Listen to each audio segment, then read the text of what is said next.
ഷിംജിതയും ദീപക്കും ഒരു 2 ആഴ്ച മുന്നേ വരെ നമ്മുടെ സോഷ്യൽ മീഡിയയിൽ നിറഞ്ഞു നിന്നിരുന്ന 2 പേരുകളാണ് ഇത് രണ്ടും. എന്നാൽ ഞാനതിനെപ്പറ്റി പറയാൻ വേണ്ടിയിട്ട് വന്നതല്ല. ആ ഒരു ന്യൂസ് വന്ന സമയത്ത് ഒരുപാട് ഗിമിക് റീൽസും സോഷ്യൽ മീഡിയയിൽ വന്നിരുന്നു. സ്ത്രീകൾക്ക് പ്രവേശനമില്ലാത്ത ബസ്സെന്നും കമ്പിവേലി ചുറ്റി നടക്കുന്ന പുരുഷന്മാരും ഒക്കെ. ഇത് കണ്ടപ്പോൾ സത്യം പറഞ്ഞ പേടിയായിരുന്നു.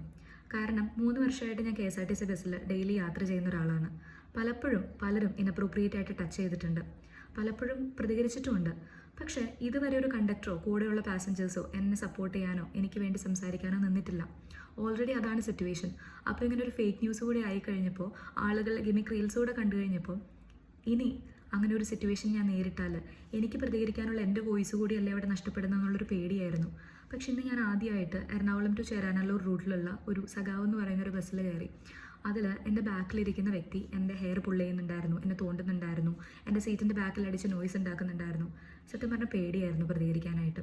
ഞാൻ പ്രതികരിച്ചില്ല, പേടിച്ചവിടെ ഇരുന്നതേ ഉള്ളൂ.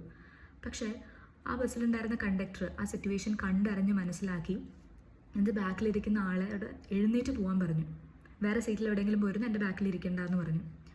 ആളത് കേട്ടു. ആൾ വേറെ സീറ്റിലോട്ട് പോയി. നെക്സ്റ്റ് സ്റ്റോപ്പിൽ പുള്ളി ഇറങ്ങി പോവുകയും ചെയ്തു. ഇതുപോലെയുള്ള മനുഷ്യരെയാണ് നമുക്ക് വേണ്ടത്. അത് സ്ത്രീ ആയിക്കോട്ടെ പുരുഷനായിക്കോട്ടെ. Just show humanity to your passengers.